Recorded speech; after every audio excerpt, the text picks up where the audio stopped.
Hello everyone, welcome to Unacademy platform. So today we will going to learn about the alternative energies जो कि अभी काफ़ी news में चलती हैं। इन ऑल्टरनेटिव एनर्जीज में जो आज हम टॉपिक कवर करेंगे वो होगा लिथियम आयन बैटरी, जो कि बहुत ही ज़्यादा न्यूज़ में है। और जब से ये टेस्ला की कार आई है तब से ये ऑल्टरनेटिव एनर्जी जो है लिथियम आयन बैटरी काफ़ी ज़्यादा न्यूज़ में है। इसके अलावा पेट्रोल और डीजल के प्राइस हाइक हुए हैं। देन ऑल्सो कंपनीज जो हैं, जितनी भी कार की कंपनी, मैन्युफैक्चरिंग कंपनीज होती हैं, वो सब चाहती हैं कि वो अपनी बैटरी रन मतलब इलेक्ट्रिक व्हीकल्स को वो प्रमोट करें। इसी चीज़ को लेकर जो हमारी सरकार है वो भी क्या है, काफ़ी ज़्यादा सक्रिय है। और सरकार जो है वो सक्रिय है तो उसने काफ़ी ज़्यादा ऑल्टरनेटिव ऑप्शन ढूंढना शुरू कर दिए हैं कि ये जो लिथियम है उसका हम कहाँ कहाँ से इकट्ठा कर सकते हैं, परचेस कर सकते हैं, और किस तरीके से ये बैटरी को हम बना सकते हैं और एक ऑल्टरनेटिव एनर्जी यहाँ से प्रोवाइड हो सकती है। दूसरा टॉपिक यहाँ पर जो हम पढ़ेंगे वो होगा ITER। और ये जो ITER है वो भी एक क्या है, न्यूक्लियर रिएक्टर से हम किस तरीके से एनर्जी बना सकते हैं और वो एनर्जी को कंट्रोल एनवायरनमेंट में यूज कर सकते हैं। तो वो दूसरा टॉपिक रहेगा हमारा ITER। तीसरा टॉपिक भी न्यूक्लियर रिलेशन ही है। न्यूक्लियर रिलेशन मतलब एक काकरा पारा, एक हमारा न्यूक्लियर पावर है, पॉइंट है, तो वहां से भी हम क्या है, न्यूज आती है। तो वो क्या न्यूज है, किस तरीके से ये न्यूज रहती है, तो वो हमें तीन यहाँ पर ऑल्टरनेटिव एनर्जीज में पॉइंट पढ़ना होंगे। अभी ऑल्टरनेटिव एनर्जी में जो सोलार सिस्टम है, जिसको हम बोलते हैं सोलार सेल, जो होते हैं सोलार सेल से जो हमारे सोलार पावर प्लांट बनते हैं, तो वो क्या है, अभी हमने ऑलरेडी कहीं ना कहीं कवर कर लिया था पहले वाली क्लासेस में भी। और सोलर सेल का जो टॉपिक रहेगा वो भी हम क्या है, बाद में जाकर कवर कर लेंगे। अभी जो मेन तीन न्यूज में टॉपिक चलते हैं वो है लिथियम आयन बैटरी, ITER, और फिर इसका थर्ड ऑप्शन आता है वो है काकरापारा, जो हमारा पावर प्लांट है। ठीक है, तो इन तीन टॉपिक्स को हमें यहाँ पर कवर करना होगा। तो before this I would like to introduce Unacademy platform. Unacademy जो है वो इंडिया का लार्जेस्ट एजुकेशन प्लेटफॉर्म है, प्रोवाइड करता है education to lakhs of students, जहां पर आपको 100+ टॉप एजुकेटर्स मिलते हैं। My name is Tarkeshwar Jain, I am teaching you PSIR current affair. हमारी जो क्लासेस हैं वो एथिक्स की क्लासेस भी यहाँ पर चलती हैं। एथिक्स की क्लासेस के बाद पॉलिटी की क्लासेस भी हमारे वहाँ पर चलाई जा रही हैं। This is my achievement, this my qualification, और ये मेरा टेलीग्राम चैनल है जहाँ से आप PDF को कलेक्ट कर सकते हैं। अनअकैडमी में इनअप्रोप्रिएट कंटेंट को लेकर अनअकैडमी काफ़ी सक्रिय है। इनअप्रोप्रिएट कंटेंट में अगर आप कोई भी कंटेंट पाया जाता है आपके लिए वीडियो के लिए, तो you can directly report to the Unacademy management team and यहाँ से आप प्राइज भी जीत सकते हैं। अनअकैडमी आपके लिए टेस्ट फैसिलिटीज भी देता है, जो आपके प्रीलिम्स टेस्ट और मेंस टेस्ट मिलते हैं। 50 प्रीलिम्स टेस्ट हैं, 30 मेंस टेस्ट हैं, जिनका कॉस्ट है 30,000 रुपये। और ये जो टेस्ट हैं वो आपके 30 जून से शुरू हो जाएंगे, 4 जुलाई से टेस्ट शुरू हो जाएंगे, और ये जो ऑफर है वो 30 जुलाई के बाद एंड हो जाएगा, जिसमें iconic plan, combo plan, GS plan में ही ये आपके लिए क्या है, वैलिड रहेंगे। Unacademy subscription plan is going on, जिसमें आपको GS प्लस ऑप्शन आप साथ में परचेस कर सकते हैं, जिसमें 25% ऑप्शनल और 10% आप रेफरल कोड रहेगा TJLIV, इसको अप्लाई करके आप इसमें एक्सेस कर सकते हैं। अनअकैडमी में आपके लिए ये सारी फैसिलिटीज तो प्रोवाइड करता ही है अनअकैडमी। इसके साथ आपके लिए अनअकैडमी में 1 ईयर प्लान जो है वो वैलिड रहेगा मेंस 2022। मतलब आपने अगर अभी प्लान खरीदा तो नेक्स्ट जब प्रीलिम्स होगा, मेंस होगा, जब तक आपका ये प्लान है वैलिड रहेगा। उसी को हम बोलते हैं महा सब्सक्रिप्शन ऑफर। और ये जो ऑफर है वो जल्दी खत्म होने वाला है, और ऑफर 1 ईयर से अबव जब आप प्लान खरीदेंगे तभी वैलिड रहेगा। 1 ईयर 2 ईयर NCERT बैचेस भी अनअकैडमी के द्वारा चलाए जाते हैं। Unacademy is also providing loan facilities, जिसमें आपके लिए कोई भी ब्याज देने की जरूरत नहीं है, 2 घंटे में अप्रूवल हो जाता है अनअकैडमी की तरफ से आपको ये लोन का। और इसमें सबसे अच्छी बात है कि 20 बुक्स भी अनअकैडमी प्रोवाइड करता है, जिसका कॉस्ट है आपका 10,000 रुपये। और इसके साथ साथ आपके लिए अनअकैडमी में प्रोवाइड होते हैं प्लस एंड आइकॉनिक 2 प्लान। तो प्लस एंड आइकॉनिक जो हम 2 प्लान्स की बात करते हैं, तो ये जो प्लान है वो आपके लिए प्लस की बात करेंगे तो live test, weekly test, unlimited access to the classes and structure course यहाँ पर मिलता है। और आइकॉनिक प्लान की बात करते हैं तो personal guidance, test analysis, expert guidelines, study material, study planner आपके लिए यहाँ पर मिलता है। मतलब कि प्लस में आपको लाइव टेस्ट मिलता है, वीकली टेस्ट मिलते हैं, और एक पूरा कोर्स स्ट्रक्चर मिलता है। और आइकॉनिक में आपके लिए एक मेंटर प्रोग्राम मिल जाएगा, एक मेंटर आपके लिए मिलेंगे जो आपके लिए बहुत एक्सपर्टीज रहते हैं, वो आपको स्टडी मटेरियल भी प्रोवाइड करे जाते हैं। TJLIV आप कोड अप्लाई करोगे तो 1 साल का जो प्लान है वो 44,550 रुपये का पड़ता है। वहीं आइकॉनिक प्लान जो है वो आपके लिए 67,000 रुपीज़ का पड़ता है। इसी में आप अगर ऑप्शन जोड़ देते हैं वो आपका है वो 24,750 रुपये का है। तो ये आपको पड़ता है TJLIV कोड अप्लाई करने के बाद। मतलब ये 27,500 रुपये का प्लान वो 24,750 रुपये में पड़ेगा। 1 ईयर 2 ईयर बैचेस भी शुरू किए गए हैं, फिनिक्स बैचेस भी अनअकैडमी द्वारा शुरू किए गए हैं। अनअकैडमी में Unacademy combat is going on, combat के साथ साथ फ्री टेस्ट सीरीज भी है आपके लिए, ये अनअकैडमी ने शुरू किया हुआ है। कॉम्बैट में 60 मिनट में 60 क्वेश्चन, हिंदी इंग्लिश में आपको एक क्वेश्चन प्रोवाइड किए जाएंगे। TJLIV कोड आपको यहाँ पर अप्लाई करना होगा। Okay, now we will begin with the topic. तो आज का जो हमारा टॉपिक है वो है ऑल्टरनेटिव एनर्जी से रिलेटेड। तो what is this alternative energy? तो देखो, एक होती है हमारी नेचुरल एनर्जी, ठीक है। नेचुरल एनर्जी जैसे कि कोयले से जो हम एनर्जी को बनाते हैं तो वो होती है हमारी एक नेचुरल एनर्जी, या फिर हम बोल सकते हैं कि हम जो है थर्मल पावर प्लांट से जो एनर्जी बनाते हैं तो वो हो गया हमारा एक नेचुरलाइज एनर्जी। अब इसमें हम स्टीम एनर्जी भी बनाते हैं, फिर हम विंड एनर्जी भी बनाते हैं। विंड एनर्जी के साथ ये सब क्या है, एनर्जीज जो कि एक रेगुलर फॉर्म में चलती हैं। ऑल्टरनेटिव एनर्जी मतलब एक नए तरीके से एनर्जी को क्रिएट करना और उस एनर्जी से क्या है लार्ज स्केल में उसको इस्तेमाल करना, उसको हम बोलते हैं ऑल्टरनेटिव एनर्जी। ठीक है, अब ये जो ऑल्टरनेटिव एनर्जी है उसमें इंडिया का पहला एक लिथियम रिफाइनरी बनाया गया है। क्या है ये, हमारा लिथियम रिफाइनरी है जो इंडिया में हमने बनाया गया है। अब ये लिथियम रिफाइनरी बनाया गया है तो इसको अप्रूवल किसने किया होगा, तो देखो जो भी हमारे यहाँ पर एटम से रिलेटेड बातें होती हैं तो वो एटम से बात करते हैं तो उसमें डिपार्टमेंट इन्वॉल्व रहता है। वो डिपार्टमेंट है हमारा डिपार्टमेंट ऑफ एटॉमिक एनर्जी। क्या नाम है उस डिपार्टमेंट का, उस डिपार्टमेंट का नाम है डिपार्टमेंट ऑफ एटॉमिक एनर्जी। ये बात क्लियर हो गया, क्या नाम है उस डिपार्टमेंट का, डिपार्टमेंट ऑफ एटॉमिक एनर्जी उस डिपार्टमेंट का नाम होता है। अब ये जो है यहाँ पर हमने पहली बार ये कहाँ मिला, तो ये जो लिथियम आयन है वो हमारे यहाँ पर कहाँ मिला और ये क्या क्या इसमें रोल होते हैं वो सारी चीज़ों को हमें यहाँ पर पढ़ना होगा। तो पहली ऐसी रिफाइनरी है जो भारत देश में बनाई है जो कि प्रोसेस करेगी लिथियम को, और ये कहाँ पर बनाया गया है, तो इट हैज़ बीन सेटअप इन गुजरात। तो गुजरात में ये लिथियम आयन प्रोसेसिंग सेंटर बनाया गया है और प्रोसेस किसको करेगा, लिथियम ओर को करेगा। तो याद रखिएगा लिथियम को यहाँ पर प्रोसेस नहीं होगा, लिथियम ओर जो है वो प्रोसेस होता है। लिथियम ओर का मतलब क्या हुआ कि जैसे आज हम सोना होता है तो जब सोने को एक्सट्रैक्ट किया जाता है तो सोना अकेला एक्सट्रैक्ट नहीं होता, सोने के साथ कई सारे क्या है इम्प्यूरिटीज भी एक्सट्रैक्ट होती हैं। तो कोई भी मेटल जब वो इम्प्यूरिटी से घिरा होता है तो वो इम्प्यूरिटी से जब वो कवर रहेगा तो उसको हम केमिकल्स में डाल के उसको अलग अलग सब करते हैं। तो उस प्रोसेस को क्या बोलते हैं, लिथियम आयन को प्रोसेस करके लिथियम बनाना। ऐसे गोल्ड ओर को प्रोसेस करके गोल्ड बनाना, है ना, डायमंड ओर को प्रोसेस करके डायमंड बनाना, तो वो होता है अपना प्रोसेसिंग। तो हमारे देश में जो लिथियम रिफाइनरी बन रही है वो क्या कर रही है, लिथियम ओर को प्रोसेस कर रही है। ठीक है, अब साइंटिस्ट ने यहाँ पर क्या किया, तो they have announce lithium ion battery, जो कि यहाँ पर क्या है आग नहीं पकड़ेगी। और ये कैसे पकड़ना है तो ये हमें यहाँ पर देखना है। तो ये क्या है, मेंस के हमारे क्वेश्चंस हैं। पहला क्वेश्चन क्या है कि लिथियम आयन बैटरी जो कि ऐसी जिसमें हम आग नहीं पकड़ती है तो इसके बेनिफिट्स क्या है, नुकसान क्या है, ये हमें यहाँ पर देखना है। And what are the disadvantages of the lithium ion battery, that will also we have to see. तो ये तो रहा हमारा मेंस का। फिर प्रीलिम्स में क्या क्वेश्चन आते हैं वो हम यहाँ पर पढ़ेंगे। तो सबसे पहले हम यहाँ पर शुरू करते हैं कि लिथियम जो है वो उसकी खासियत क्या है। सबसे पहले क्या है लिथियम, इसकी we can say what are the specialities of this lithium. तो स्पेशलिटी ऑफ द लिथियम क्या है, तो लिथियम को हमें यहाँ पर 4 पार्ट में डिवाइडेड करना होगा। तो सबसे पहला पार्ट जो है वो क्या है लिथियम की खासियत, तो lithium is a alkali metal. ठीक है, lithium is a alkali metal not a acidic metal. पहला यहाँ पर खासियत क्या आती है कि लिथियम जो है वो एक अल्कली मेटल है, वो एसिडिक मेटल नहीं है। लिथियम जो है वो क्या है लाइटेस्ट है, जितने भी सॉलिड मटेरियल्स होते हैं तो lightest of all solid material. तो लिथियम एक lightest of all solid material हमें यहाँ पर देखने को मिलता है। फिर यहाँ पर क्या आता है खासियत कि लिथियम जो है वो कहाँ पर मिलता है, तो ये मिलता है हमें ब्राइन डिपॉजिट में। कहाँ पर मिलता है लिथियम, तो lithium we found in the brine deposit. And ये हमें किस फॉर्म में मिलता है, तो it is found in the salt form. ठीक है, और ये कहाँ पर मिलेगा, तो salt form in the mineral springs. तो जहाँ पे कई सारे मिनरल्स होते हैं वहाँ पर हमें ब्राइन डिपॉजिट्स में सॉल्ट फॉर्म में हमें लिथियम मिलता है। तो पहली खासियत क्या है, तो लिथियम एक अल्कली मेटल है, lightest of all solid materials होता है, ब्राइन डिपॉजिट है, सॉल्ट फॉर्म में ये हमें मिलता है। और पूरे अर्थ का जो क्रस्ट है, हमारा जो अर्थ है, अर्थ का एक कोर है ना, अर्थ का एक मैग्नेटोस्फीयर है, अर्थ का जो कोर है फिर मैग्ना है, इसी तरीके से अर्थ का सरफेस है। तो जब हम अर्थ सरफेस की बात करते हैं तो अर्थ का जो क्रस्ट है, सबसे ऊपर वाला जो पार्ट होता है, तो उस क्रस्ट फॉर्म में जब हम अर्थ में बात करेंगे तो पूरा डिपॉजिट अर्थ पे कितना है इसका, तो 0.002 है। मतलब ज्यादा हमें लिथियम नहीं मिलता है पृथ्वी पर। ओके, फिर हमें यहाँ पर क्या मिलता है, तो लिथियम जो है वो क्या है, एक मिनरल भी है एंड लिथियम एक और भी है। तो lithium is a mineral, obviously lithium एक क्या है, मिनरल भी है एंड लिथियम एक और भी है। अब और किस किस फॉर्म में होता है लिथियम का, तो लिथियम के जो और होते हैं वो आपको यहाँ पर लिख लीजिए कहीं पर, वो होते हैं अपने पेटेलाइट फॉर्म में।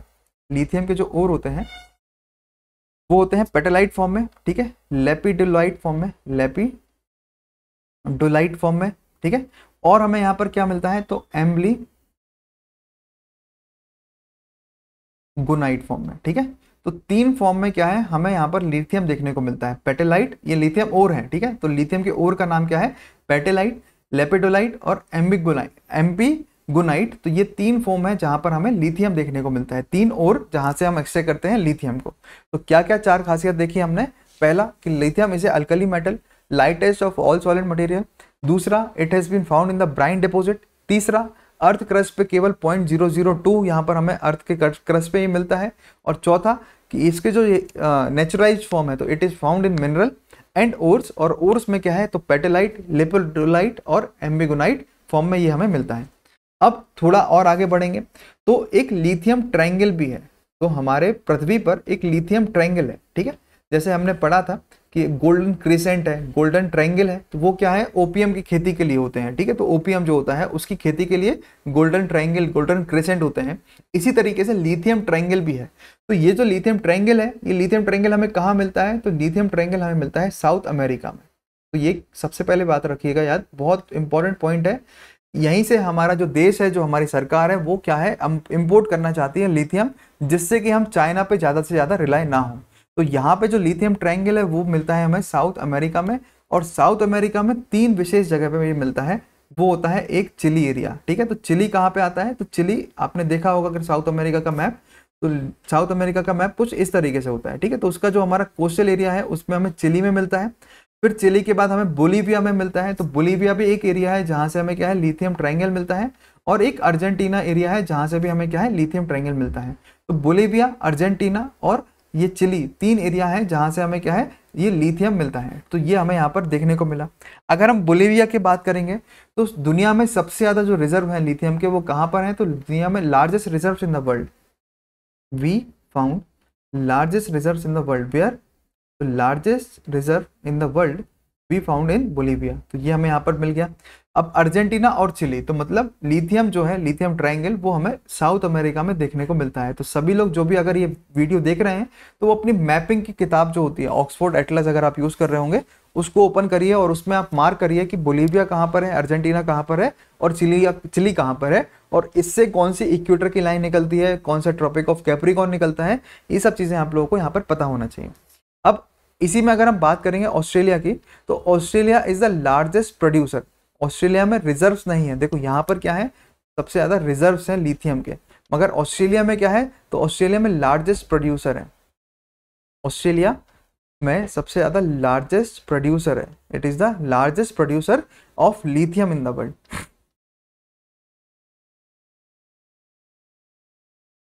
Australia has largest reserves in the world, ये बात क्लियर हो गया। अब इसी में अगर हम लिथियम आयन बैटरी की बात करेंगे, तो ये तो था क्या लिथियम, लिथियम कहाँ मिलता है वो सब ठीक हो गया। अब हमें यहाँ पर बात करना है कि जो लिथियम आयन बैटरी होती हैं वो क्या क्या होती हैं और उसमें किस तरीके से ये यूज होता है। तो लिथियम आयन जो बैटरी है, these are all rechargeable battery. Lithium ion batteries क्या है, तो ये रिचार्जेबल बैटरीज होती हैं, ठीक है।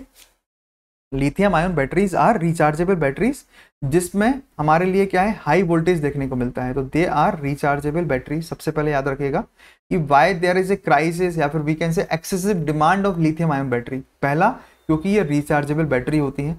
अब क्या रिचार्जेबल बैटरी और नहीं होती, बिल्कुल होती हैं। जो घर में इन्वर्टर लगे होते हैं उसमें भी क्या है लिथियम आयन भी यूज होता है, या फिर कई तरीके सोडियम क्लोराइड या सोडियम सल्फेट भी यूज करते हैं, तो ठीक है। या फिर उसमें हम निकल कैडमियम भी यूज करते हैं, है ना। बट इसमें लिथियम आयन की खासियत क्या है कि ये एक बार रिचार्ज होने पे, जैसे हमारे मोबाइल होते हैं इसमें क्या है लिथियम आयन बैटरी होती है, मोबाइल में लिथियम आयन बैटरी होती है, तभी तो आपका एक मोबाइल जब चार्ज होता है तो वो 8-8 10-10 घंटे चलता है। तो आपने देखा होगा 5000 mAh का मोबाइल होता है, 4000 mAh का मोबाइल होता है। तो इट ऑन डिपेंड्स ऑन कि वो किस क्वालिटी में उन्होंने लिथियम को यूज किया है, किस क्वालिटी का है, किस क्वांटिटी का है। तो पहला हमने यहाँ पर क्या देखा कि वो रिचार्जेबल बैटरीज यूज होती हैं। दूसरा, यहाँ पर लिथियम आयन बैटरी की खासियत क्या है कि वो हाई वोल्टेज कैपेसिटी होती है, मतलब उसमें जो कैपेसिटी होती है वो ज़्यादा वोल्टेज कवर करने का होता है। इसमें हाई एनर्जी डेंसिटी भी होती है। लिथियम आयन बैटरी में हाई एनर्जी डेंसिटी भी देखने को मिलता है। और इसकी जो साइकिल है वो है लॉन्ग लाइफ साइकिल, मतलब जो साइकिल यूज होती है लिथियम आयन में वो लॉन्ग लाइफ साइकिल होती है। और वो हाई स्टोरेज भी होता है, मतलब लिथियम आयन बैटरी में स्टोरेज जो होती है वो ज़्यादा से ज़्यादा क्वांटिटी में हम कर सकते हैं एनर्जी की। अल्टीमेटली हम इसमें कर क्या रहे हैं, हम इसमें एनर्जी को स्टोर कर रहे हैं, और एनर्जी को स्टोर करके बाद में यूज़ करना, मतलब it is working as a power bank, है ना। We can say power bank की तरह इसको यूज़ करते हैं, या फिर मेन एनर्जी की तरह भी इसको हम यूज़ कर सकते हैं।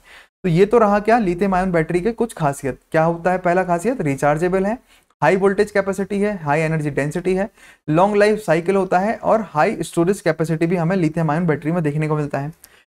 लिथियम आयन बैटरी की एक और खासियत क्या है कि लिथियम आयन जो बैटरी होती है वो 5000 टाइम्स 5000 गुना ज़्यादा क्या है वर्क कर सकती है compare to nickel cadmium battery. तो जो निकल कैडमियम बैटरी है उससे 5000 गुना ज़्यादा जो है वो लिथियम आयन बैटरी जो है वो काम कर सकती है। फिर लिथियम आयन जो बैटरी होती है वो स्मॉल इन साइज होती है, मतलब इसको बड़ा एरिया नहीं चाहिए होता है, मतलब ज़्यादा एनर्जी कम एरिया में स्टोर कर सकते हैं। फिर ये लाइटर होती है, हल्की भी होती है, किससे? निकल कैडमियम बैटरी से। तो हमारे घरों में जो बैटरी रखी रहती है ना उसमें बहुत भारी भारी बैटरी भी होती है, हल्की बैटरीज भी होती है। तो compare to the nickel cadmium battery,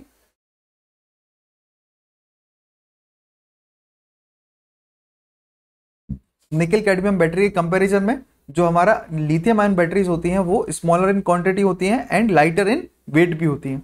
अब इसमें अगर हम बात करेंगे तो लिथियम आयन बैटरी में कि ये ज़्यादा एक्सपेंसिव होती है। तो सबसे बड़ा डीमेरिट जो मैंने आपको क्वेश्चन पूछा था ना कि डिसएडवांटेजेस क्या है, तो वो डिसएडवांटेजेस में अभी एक डिसएडवांटेज पढ़ो, वो क्या है कि इट इज़ एक्सपेंसिव। एक्सपेंसिव क्यों है? कि भाई पूरे अर्थ क्रस्ट पे केवल 0.002% होता है, और इतना परसेंटेज कम मिलना हमारे अर्थ पे और उसको हम इतने बड़े यूज करना, तो ये क्या है अपने आप में एक बहुत बड़ी नाइंसाफी होती है ना। अब इसमें हमें एक चीज पढ़ना है कि व्हाट आर द एप्लीकेशंस, कहाँ कहाँ हम लिथियम आयन बैटरी को इस्तेमाल कर सकते हैं। तो where we can apply this lithium ion battery, तो application of lithium ion battery कहाँ कहाँ है? Application of lithium ion battery क्या है? तो सबसे पहले आपको याद रखना है कि इलेक्ट्रॉनिक गैजेट्स में लिथियम आयन बैटरी यूज हो सकती है। इलेक्ट्रॉनिक गैजेट में लिथियम आयन बैटरी यूज हो सकती है। दूसरा, टेली कम्युनिकेशन में लिथियम आयन बैटरी यूज हो सकती है। ठीक है, टेली कम्युनिकेशन में मतलब मोबाइल फोन वगैरह या फिर किसी और यंत्र में, जैसे अपना ये अपना वाईफाई होता है ना, तो उसमें भी यूज हो सकती है। इंडस्ट्रियल एप्लीकेशंस में लिथियम आयन बैटरी को यूज हो सकता है। ठीक है, तो ये क्या है? तीन खासियत है, electronic gadgets, telecommunication and industrial applications. तीन जगह पे लिथियम आयन बैटरी जो है वो यूज हो सकती है। अब अगर हमें बात करना है कि जो लिथियम आयन बैटरी होती है वो जब खराब हो जाती है तो उसके बाद क्या होता है, तो व्हाट विल हैपन अगर लिथियम आयन बैटरी जो है वो खराब हो जाएगी। तो एक बात याद रखिएगा कि लिथियम आयन बैटरी अगर खराब भी हो गई, after that also it is rechargeable, या फिर उसको हम क्या कर सकते हैं? रिचार्जेबल ठीक करके कर सकते हैं, या फिर उसको ऑल्टरनेटिव वे भी हो सकते हैं यूज करने के। ऑल्टरनेटिव वे क्या है? तो हम लिथियम को जो है वो यूज कर सकते हैं एज ए सुपर कैपेसिटर। और सुपर कैपेसिटर का मतलब मैंने आपको पहले भी क्लासेस में बताया है कि सुपर कैपेसिटर क्या होता है। तो ऐसा कैपेसिटर जिसमें हम क्या कर सकते हैं, बिजली का रेसिस्टेंस जो होता है, रेसिस्टेंस मतलब एक जगह से दूसरी जगह पे अगर करंट फ्लो हो रहा है तो उस करंट में क्या है, सर्टेन बैरियर्स होते हैं, रुकावट होती हैं, कैपेसिटर के लगाने से वो रुकावटें खत्म हो जाती हैं। तो लिथियम आयन जो बैटरी है वो किस तरीके से यूज होती है, तो वो एक कैपेसिटर की तरह हम उसको यूज कर सकते हैं। And it is use to make graphene. क्या है? It can be use to make graphene. ये भी आपका एक पढ़ना होगा क्योंकि लिथियम बहुत इंपॉर्टेंट है, बहुत ज़्यादा इंपॉर्टेंट है। यहाँ से क्वेश्चन आने के बहुत ज़्यादा चांसेस मिलते ही मिलते हैं। ठीक है, अब इसमें हमें याद करना होगा कि ये जो सुपर कैपेसिटर है लिथियम है वो कैसे हम यहाँ पर यूज कर सकते हैं। तो it can be use in wind turbine, it can be use in wind turbine. That हम रेलगाड़ी में भी इसका यूज कर सकते हैं जहां पे भी एनर्जी की जरूरत होगी। फिर ऑटोमोबाइल में भी हम इसका यूज कर सकते हैं, ऑटोमोबाइल के साथ हम यहाँ पर हैवी इंडस्ट्री में भी इसका यूज कर सकते हैं। ठीक है, तो हैवी इंडस्ट्री में भी हम इसका यूज कर सकते हैं। फिर आता है हमारा वो है टेलीकॉम इंडस्ट्री, तो टेलीकॉम इंडस्ट्री में भी हम इसका यूज कर सकते हैं। तो 5 मेजर एरिया है जहां पर लिथियम आयन बैटरी का जो है वो यूज कर सकते हैं।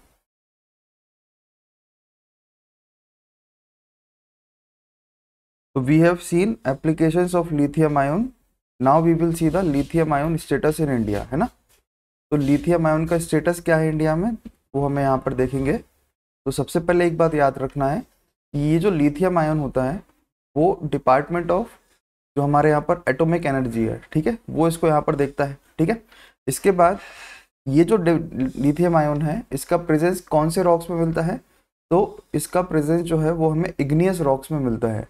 और इग्नियस रॉक्स में जो है वो कहाँ पाए जाते हैं इंडिया में, तो इग्नियस रॉक्स सबसे पहले याद रखिएगा कि कर्नाटक रीजन। ठीक है, कर्नाटक रीजन,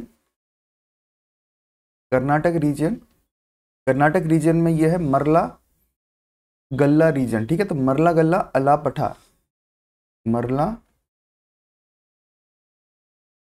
गरला अलापथा रीजन, ठीक है, ऑफ मांड्या। और मांड्या कहाँ पर है, तो ये है हमारे कर्नाटक में। दूसरा आता है यहाँ पर mica belt. Mica belt, mica belt कहाँ पर है, तो ये है हमारे राजस्थान में, राजस्थान, बिहार और आंध्र प्रदेश। तो जहाँ जहाँ माइका मिलता है वहाँ वहाँ भी हमें ये लिथियम आयन मिलने की पॉसिबिलिटीज रहती है। फिर एक होता है पैग्मेटाइट।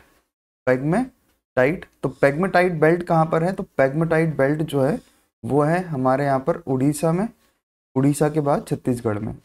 तो यहाँ पर भी हमें ये देखने के लिए मिलता है। After that sambar, sambar lake कहाँ पर है, तो सांभर लेक है हमारे राजस्थान में। फिर है पचपदरा, पचपदरा, ठीक है, सांभर, पचपदरा, पचपदरा और सांभर कहाँ पर आते हैं, तो ये आते हैं हमारे राजस्थान के एरिया में।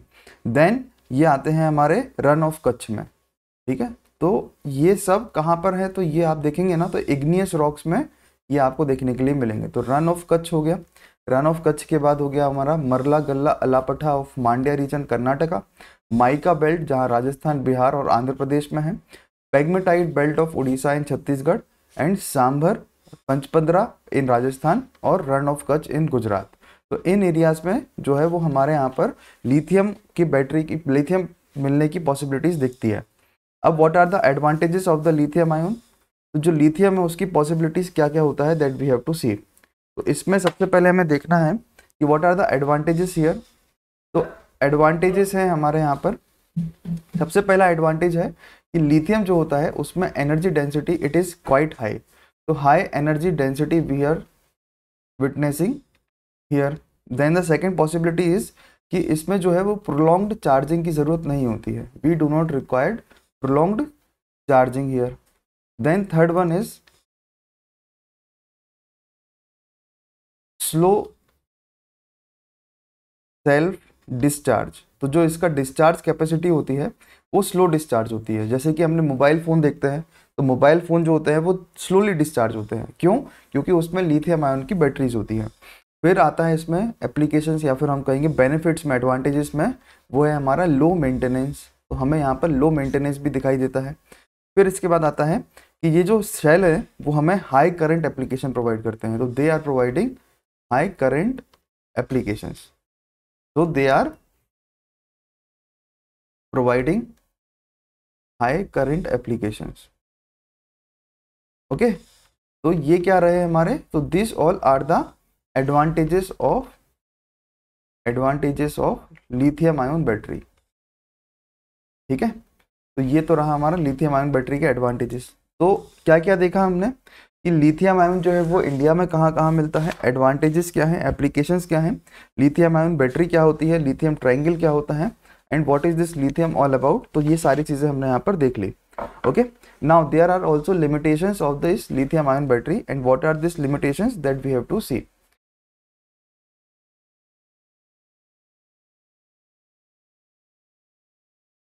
It requires protection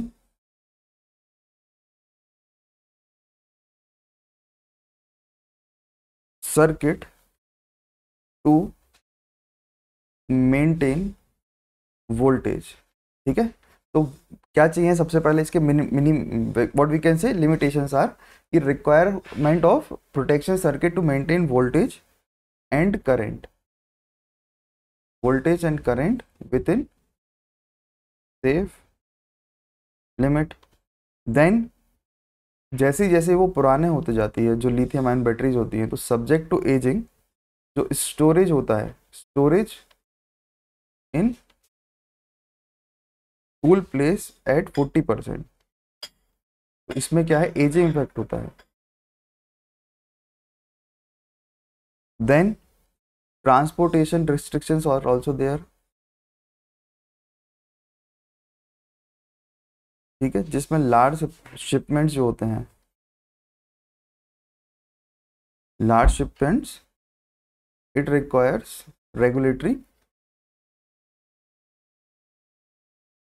कंट्रोल, है ना। फिर आता है हमारा कि जो एक्सपेंसेस होते हैं, तो जो हमारा एक्सपेंसेस होते हैं वो निकल कैडमियम के ज़्यादा, मतलब निकल कैडमियम जो बैटरीज होती हैं उससे 40% ज़्यादा खर्चा जो है हमारे यहाँ पर लिथियम आयन बैटरीज में आता है। Then not fully matured metal and chemical are changing on a continuously basis. तो ये जो लिथियम आयन है वो मैंने क्या बताया था कि 0.00% हमारे अर्थ क्रस्ट पे पाया जाता है और ये जो है वो कंटिन्यूसली इवॉल्विंग रहता है।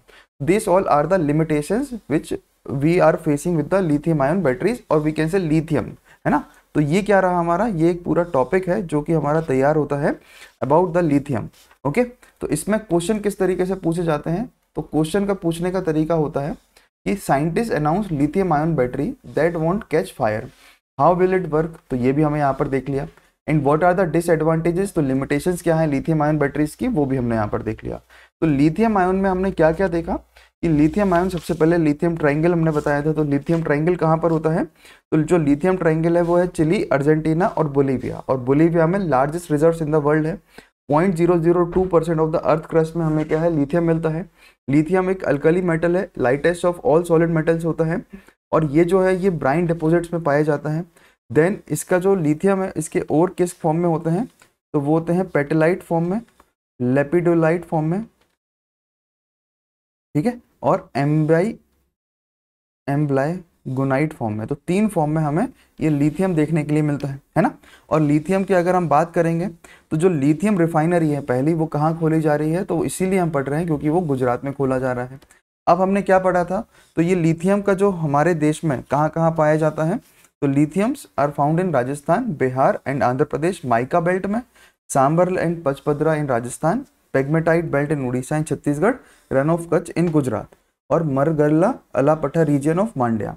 अब एडवांटेजेस क्या है, तो हाई एनर्जी डेंसिटी है, इसमें प्रोलॉन्ग चार्जिंग नहीं होती, रिलेटिवली स्लो डिस्चार्ज होते हैं, लो मेंटेनेंस होता है, स्पेशलिटी सेल प्रोवाइड करते हैं, हाई करंट टू एप्लीकेशंस, ठीक है।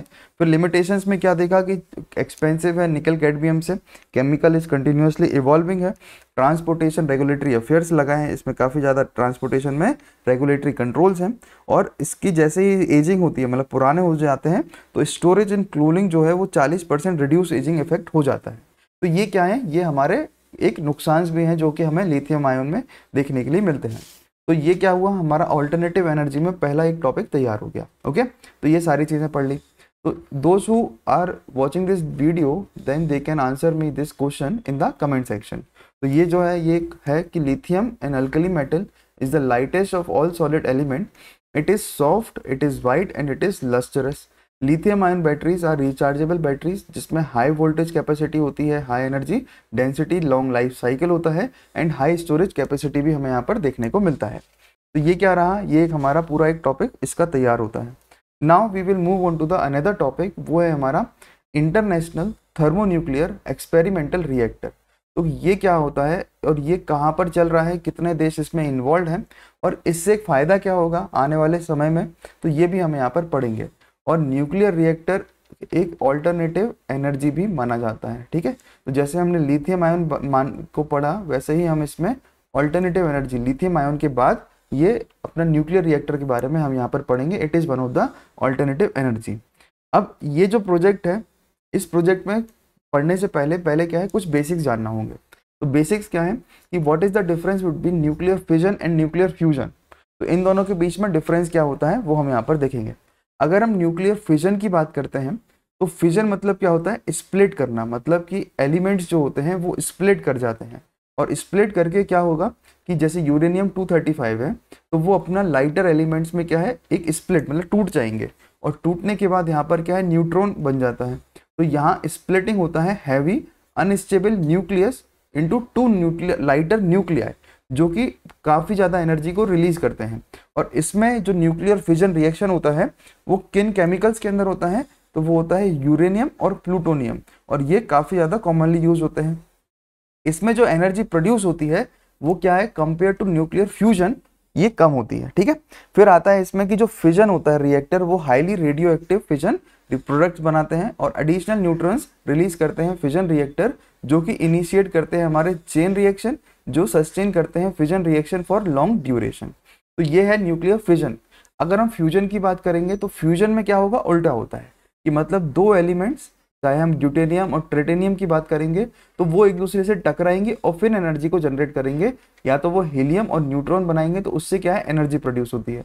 यहाँ जो एनर्जी प्रोड्यूस होती है फ्यूजन में वो एनर्जी ज़्यादा प्रोड्यूस होती है कंपेयर टू फिजन। तो ये क्या है, fission, fusion is the process जिस two lighter nuclear combine together releasing an amount of energy. और इसमें ट्राइटेनियम ड्यूटेनियम जो है आइसोटोप्स हैं, जो दोनों क्या है, हाइड्रोजन के आइसोटोप्स हैं। तो यहाँ पर ये दोनों टकराते हैं और सेवरल ग्रेटर एनर्जी प्रोड्यूस करते हैं देन फिजन। और जो जो फ्यूजन रिएक्टर है वो नो हाई एक्टिविटीज, मतलब कोई हाई एक्टिविटीज, लॉन्ग रेव रेडियो एक्टिव वेस्ट वगैरह कुछ प्रोड्यूस नहीं करते हैं। जो भी बर्न फ्यूल होता है फ्यूजन रिएक्टर में वो हीलियम होता है, मतलब कि इसका जो बाय प्रोडक्ट निकल कर आता है वो हीलियम होता है। और हीलियम क्या है, एक इनर्ट गैस है। अब इसी में अगर हम ट्रेमेंडस amount of pressure and temperature की बात करेंगे तो उसमें क्या है, न्यूक्लियर काम में आता है और फ्यूजन रिएक्शन में डिफिकल्ट होता है लंबे समय तक सस्टेन कर पाना। इंडिया ने इसमें क्या किया है, तो जो एक ITER प्रोजेक्ट है, international thermo nuclear experimental reactor, उसमें अपना जो उनको काम दिया गया था, इसमें टोटल कितने देश हैं, तो इसमें 35 देश हैं। ITER में 35 देश हैं, जिन 35 देशों में से भारत देश भी एक देश है जिसने 50% तक जो उनको काम दिया गया था वो काम पूरा कर लिया। अब इसीलिए ये क्या है, न्यूज में है। ये जो ITER प्रोजेक्ट है वो कब न्यूज में आया, तो it has been launched in 1985। ITER जो प्रोजेक्ट है वो एक 1985 में लॉन्च किया गया प्रोजेक्ट था। ये एक एक्सपेरिमेंटल फ्यूजन रिएक्टर है। ये क्या है, experimental fusion reactor facility provide करता है, ठीक है। और ये कहाँ पर एस्टेब्लिश किया गया है, तो it has been establish in the France, south of France में ITER को एस्टेब्लिश किया गया है। एम क्या है इसका, तो सबसे इंपॉर्टेंट आपको ITER का एम पता करना है, इससे प्रीलिम्स में क्वेश्चन बनते ही बनते हैं। तो इट एम्स टू प्रोवाइड या it aims to prove feasibility, it aims to prove feasibility of nuclear fusion as a future source of energy. मतलब आने वाले समय में फ्यूचर सोर्स ऑफ एनर्जी को हम किस तरीके से मॉडिफाई कर सकते हैं, तो ये ITER का एम है। ITER जो है इसमें कौन सा रिएक्शन हो रहा है, तो ITER में फिजन नहीं हो रहा है, ITER में फ्यूजन हो रहा है। और फ्यूजन का मतलब क्या हुआ कि जब दो आइसोटोप्स होते हैं हाइड्रोजन की वो टकराते हैं, उससे एनर्जी जनरेट होती है, that is known as fusion. और फ्यूजन में यहाँ पर क्या है, तो ITER पहला फ्यूजन डिवाइस है जो कि नेट एनर्जी प्रोड्यूस करेगा। मतलब नेट एनर्जी का मतलब क्या हुआ कि यहाँ पे नो प्रॉफिट नो लॉस का यहाँ पर काम हो जाएगा। अब ITER में फ्यूजन रिएक्शन हो रहा है, फिजन रिएक्शन नहीं हो रहा है। और ITER के जो मेंबर हैं वो 35 मेंबर हैं, जिसमें से मेन मेंबर्स जो हैं वो आते हैं हमारे China, European union, India, India के बाद आता है हमारा जापान, जापान के बाद आता है हमारा साउथ कोरिया, ये सारे क्या है, रशिया और USA। तो मेन नेशंस जो है इसमें वो है 35 नेशंस। इसमें सबसे ज़्यादा तो ITER में शेयरिंग है वो है हमारे किसकी, वो है यूरोपियन यूनियन की। मतलब 50% या फिर अराउंड 45% जो है शेयर वो यूरोपियन यूनियन का है। इंडिया का जो शेयर है इसमें, या फिर हम कहेंगे रेस्ट ऑफ द कंट्रीज का जो शेयर है वो 9% तक शेयर देखने को मिलता है ITER के अंदर, मतलब कॉन्ट्रीब्यूशन। इंडिया का जो कॉन्ट्रीब्यूशन है, मतलब इंडिया ने ये प्रोजेक्ट कब ज्वाइन किया था, तो India is not the founding member of ITER, India has joint this in 2005। ये बात क्लियर हो गई। एंड इसमें इंडिया का जो काम है, मतलब what India is doing here, तो इंडिया यहाँ पर काम क्या कर रहा है वो हमें यहाँ पर देखना होगा। तो देखो इंडिया के यहाँ पर majorly 6 works India's work is divided into. सबसे पहले है वो है क्रायोस्टेट, ठीक है। क्रायोस्टेट के बाद है इनवॉल्व शील्डिंग, तो जो वहाँ पर रिएक्टर है उसमें इनवॉल्व जो शील्डिंग होगी वो इंडिया करेगा, क्रायोस्टेट का काम इंडिया करेगा। कूलिंग वाटर सिस्टम जो है वो इंडिया यहाँ पर बनाएगा।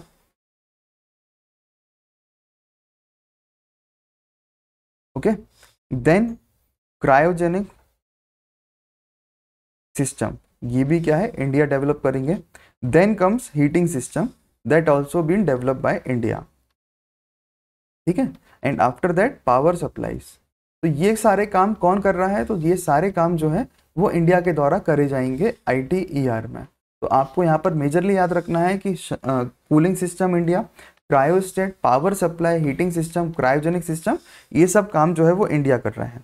अब इसी में जो है एक आता है वो है टोकामक, टोकामक, ठीक है। तो टोकामक क्या है, तो ये भी एक एक्सपेरिमेंटल मैग्नेटिक फ्यूजन डिवाइस है। तो टोकामक क्या है, तो याद रखिएगा, tokamak is A design device जिसमें काम क्या हो रहा है, तो it is a magnetic it is a magnetic fusion device, it is a magnetic fusion device जिसमें हम क्या करना चाहते हैं, एनर्जी मतलब जनरेट करना चाहते हैं फ्यूजन से। कैसे एनर्जी को जनरेट करेंगे, फ्यूजन के थ्रू एनर्जी को जनरेट करा जाएगा। अब ये जो टोकामक है उसके अंदर जो होगा, तो मतलब inside this tokamak energy will going to produce through fusion, जहां पर फ्यूजन में एनर्जी को ऑब्जर्व किया जाएगा as heat in the wall of the vessel. तो वॉल कौन बना रहा है, तो इंडिया बना रहा है। तो it will going to create a energy, एक सराउंडिंग मतलब एक क्लोज एनवायरनमेंट में एनर्जी को यहाँ पर जनरेट किया जाएगा। And it will be used by fusion power plant to produce steam, मतलब ये जो स्टीम होता है, भाप जो होती है, उसको यहाँ पर प्रोड्यूस किया जाएगा। एंड देन इलेक्ट्रिसिटी बनाई जाएगी, और इलेक्ट्रिसिटी बनाने के बाद यहाँ पर टरबाइन और जनरेटर को क्या है, जनरेट करेंगे। मतलब इलेक्ट्रिसिटी कैसे बनेगा, through this turbine and this generator. तो ये क्या रहा हमारा, ये रहा हमारा फ्यूजन रिएक्टर के बारे में। ठीक है, अब ये जो डिवाइसेस हैं जो कि मैग्नेटिक फील्ड को ये थ्रू काम करेंगे, मतलब टोकामक जो डिवाइस है, how it will going to work, so it will going to work through this magnetic field, जिसमें हम क्या करेंगे, जिसमें हम कंटेन करते हैं एंड कंट्रोल करते हैं। ठीक है, कंट्रोल और कंटेन किसको करेंगे, तो हम हॉट प्लाज्मा को कंटेन एंड कंट्रोल यहाँ पर करते हैं। ये बात क्लियर हो गया। तो ये क्या रहा हमारा टोकामक के बारे में। तो टोकामक आपसे यूपीएससी में क्वेश्चन पूछ सकते हैं कि टोकामक होता क्या है। तो tokamak is a device that is generating energy through this magnetic fusion device. In this what we will going to get electricity by the steam, और स्टीम को कैसे हम यूज करेंगे, टरबाइन और जनरेटर के फॉर्म में, जिससे हमें इलेक्ट्रिसिटी मिल जाएगी।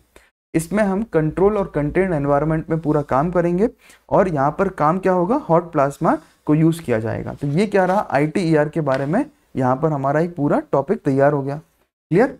तो ITER भी क्या है, हमारा एक टॉपिक है। तो ऑल्टरनेटिव एनर्जी में ये भी एक तैयार हो जाता है। एम क्या है, feasibility of nuclear fusion as a future source of energy, and build करना है वर्ल्ड का लार्जेस्ट टोकामक। टोकामक क्या है, डिवाइस है, थ्रू एन इंटरनेशनल कोलैबोरेशन। एक बार ये कंप्लीट हो जाएगा तो ITER पहला फ्यूजन डिवाइस होगा जो नेट एनर्जी को यहाँ पर क्या है, प्रोड्यूस करेगा।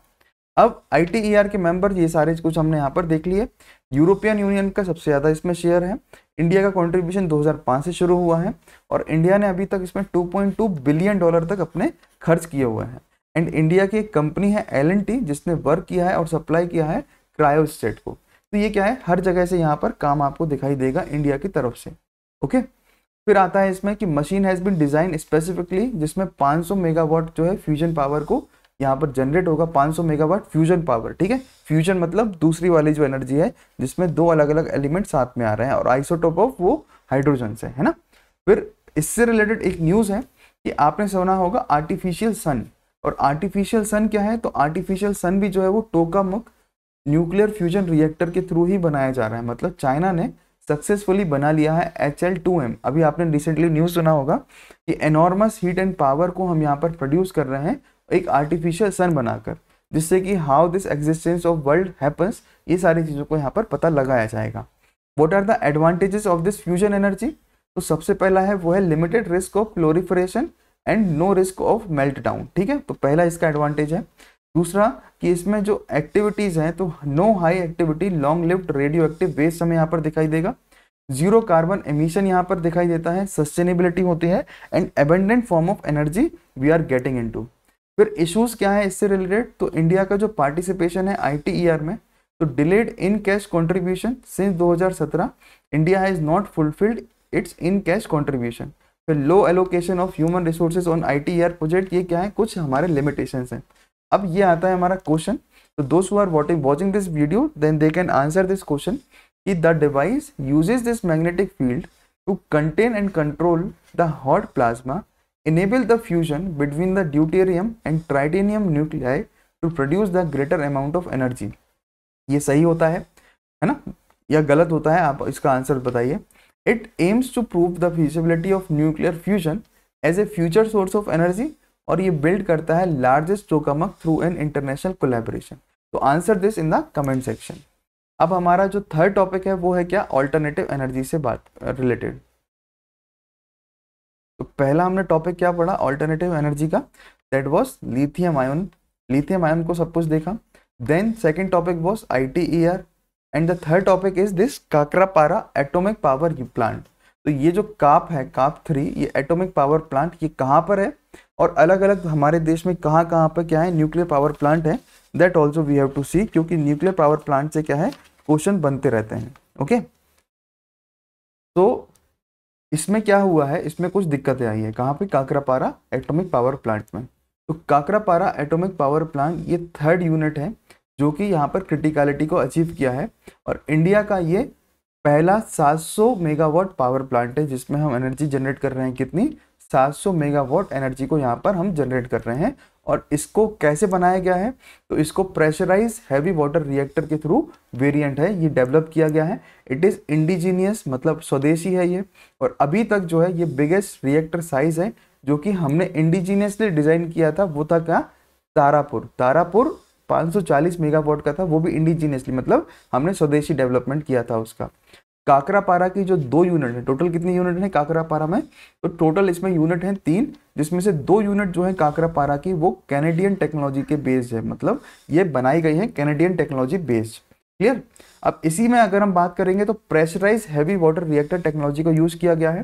तो what is this pressurise heavy water technology? तो एक न्यूक्लियर पावर रिएक्टर है जिसको हम कॉमनली यूज करते हैं to enrich the nuclear uranium as its fuel, जो कि हैवी वाटर को यूज करता है as its coolant and moderator. मतलब यहाँ पर जो प्रेशराइज हैवी वाटर रिएक्टर है, तो वाटर से समझ में आ रहा होगा कि इसमें यूज किया जा रहा है हैवी वाटर। कौन सा वाटर? Heavy water. और हैवी वाटर का मतलब हुआ कि D2O। D2O क्या है? Deuterium oxide, and it is what? तो it is a isotope of hydrogen, है ना। तो इसको यूज किया जा रहा है कूलेंट एंड मॉडरेटर के तौर पे, और इसको एनरिच किया जाएगा नेचुरल यूरेनियम के तौर पे, ठीक है। And A reactor achieve criticality. Criticality मतलब इट विल बी क्रिटिकल जब फिजन, देखो यहाँ पर कौन सा रिएक्शन हो रहा है, तो देखो जो भी हमारे न्यूक्लियर पावर प्लांट होते हैं ना, उसमें मोस्टली जो रिएक्शन होते हैं, that reactions are fission reaction, not fusion reaction. तो fission reaction release sufficient number of neutron to sustain the ongoing series of reactions. And India ने अभी तक करेंटली कितना मेगावाट का इंस्टॉल किया है पूरा? तो वो हमारे पास लगभग 7000 मेगावाट एनर्जी हमारे यहाँ देश में जनरेट होती है। किससे? न्यूक्लियर पावर प्लांट से। इंडिया का न्यूक्लियर पावर जनरेशन है वो 3 स्टेज प्रोग्राम है। कितना प्रोग्राम है? तो इंडिया का जो प्रोग्राम है वो 3 स्टेज प्रोग्राम देखने को मिलता है। अगर हम काकरापारा की बात करेंगे तो वेयर इज दिस काकरापारा? तो इट इज इन गुजरात। अभी हमने तारापुर पढ़ा था, तो तारापुर इज इन महाराष्ट्र। राजस्थान का एटॉमिक पावर प्लांट वो उसके उसी नाम से है, नरोरा यूपी में है। Madras atomic power plant obviously Chennai में होगा। एंड कुडनकुलम कहाँ पर है? तो वो भी हमारे साउथ ऑफ दिस तमिलनाडु मिलता है। एंड एक है काईगा, तो काईगा कहाँ पर है? कर्नाटक में। तो K for Kaiga Karnataka, Tarapur Maharashtra, Kakrapar Gujarat, and Narora atomic power plant is in UP, okay, और कुडनकुलम इज इन तमिलनाडु। ये तो क्या हुआ? ये हुआ हमारा पूरा एक पावर प्लांट के बारे में। अब इंडिया का जो न्यूक्लियर पावर जनरेशन है वो 3 स्टेज प्रोग्राम होता है। पहला स्टेज क्या होता है कि हम यहाँ पर जो नेचुरल यूरेनियम है उसको फ्यूल की तरह यूज करते हैं, और प्रेशराइज हैवी वाटर टेक्नोलॉजी को यूज करके यहाँ पर जो बाय प्रोडक्ट होता है वो क्या है? तो वो है प्लूटोनियम। मतलब यहाँ देखो, एक होता है यूरेनियम 235, एक होता है प्लूटोनियम 239। तो it is what? They all are chemicals, है ना। तो ये सभी केमिकल्स हैं। इसमें हैवी वाटर को यूज करते हैं हम as a moderate and coolant. मतलब यहाँ पर जो हैवी वाटर होता है तो वो होता है D2O, डाइटोनियम ऑक्साइड। और इसी में हम क्या यूज करते हैं? तो इसी में हम उसी को कूलेंट की तरह यूज करते हैं। मतलब वो जो न्यूक्लियर होता है वो काफी गर्म होते हैं, तो उसको मतलब ठंडा करने के लिए व्हाट वी आर डूइंग, तो यहाँ पर मॉडरेटर और कूलेंट का यूज किया जाता है। एंड इंडिया ने इसमें कंप्लीट सेल्फ रिलायंस अचीव कर लिया। मतलब India is using this technology indigenously. दूसरा जो स्टेज होता है वो होता है फास्ट ब्रीडर रिएक्टर, जिसमें हम क्या करते हैं? तो यूज करते हैं प्लूटोनियम, जिसे Pu-239, जिसको हम ऑप्टेन करते हैं फर्स्ट स्टेज से एज ए फ्यूल कोर। और इसमें हम यूज करते हैं फास्ट न्यूट्रॉन, जिससे हम जनरेट करते हैं nuclear fuel then they consume. और इसी को हम क्या बोलते हैं? इसी को हम बोलते हैं फास्ट ब्रीडर रिएक्टर। क्यों? क्योंकि इसमें कोई भी मॉडरेटर यूज नहीं होता। मतलब स्टेज 2 में कोई मॉडरेटर नहीं है, स्टेज 1 में मॉडरेटर है, ठीक है। फिर while liquid sodium is use as a coolant. तो इसमें जो कूलेंट होता है वो क्या होता है? तो वो होता है liquid sodium. And as we all know कि जो सोडियम है वो हाईली अनस्टेबल होता है ना। तो इसमें लिक्विड सोडियम का यूज होता है सेकंड स्टेज में। पहले में जो मॉडरेटर होता है वो होता है हैवी वाटर। और इसमें क्या बन जाता है? जो Pu-239 है, मतलब जो प्लूटोनियम है वो यूरेनियम बन जाता है, ठीक है। और स्टेज 3 जो है वो है ब्रीडर रिएक्टर, जिसपे हम थोरियम बेस्ड रिएक्टर का यूज करते हैं, जो कि रिफ्यूल्ड होता है यूजिंग इंडिया का थोरियम रिजर्व्स, जिसको हम कन्वर्ट करते हैं यूरेनियम 233 इनसाइड रिएक्टर। तो यूरेनियम 233 ऑब्टेन किससे होता है, सेकेंड स्टेज से, जिसको हम यूज करते हैं एज ए फ्यूल, और फिर आगे का जो काम होता है वो काम यहाँ से देखने के लिए मिलता है। तो nuclear reactor in India are placed under the, अब इंडिया में जो न्यूक्लियर रिएक्टर है वो इंटरनेशनल एटॉमिक एनर्जी एजेंसी है, ठीक है। तो international atomic energy agency it is one of the leading organisation जो कि एनर्जी जनरेट होती है न्यूक्लियर से वो यहाँ पर टैकल करती है। तो it safeguards only if they are fuelled by uranium procured from abroad. And अभी जो प्रेजेंट में है तो 22 ऑपरेशनल रिएक्टर्स जो है, जिसमें से 14 IAEA के सेफगार्ड्स में है, जिसमें हम इंपोर्ट करते हैं फ्यूल्स वगैरह। और इंडिया जो है वो कंटिन्यूसली इंपोर्ट कहाँ से करता है, यूरेनियम। तो ये जरूर याद रखिएगा कि कजाकिस्तान काफ़ी ज़्यादा, कजाकिस्तान कहाँ आता है, तो कजाकिस्तान नॉर्थ ऑफ इंडिया आता है, मतलब लगभग मंगोलिया के आसपास आपको कजाकिस्तान देखने को मिलेगा। It is a central Asian country, okay. तो ये Kazakhstan, then Russia, then Canada, हम 3 जगह से क्या है यूरेनियम को इंपोर्ट करते हैं। ऑस्ट्रेलिया से भी करना था बट हमने किया नहीं, क्योंकि उससे कई सारे क्या है मतभेद हमारे हो गए थे, okay. So this is all related to the alternative energy topic जो कि हमने यहाँ पर पढ़े। At the end TJLIB is my code, you can avail 10% discount here. And Tarkeshwar Jain PSIR is my Telegram channel, जहाँ से आप PDF कलेक्ट कर सकते हैं। लाइक, शेयर एंड सब्सक्राइब जरूर करिएगा। चलिए, थैंक यू सो मच।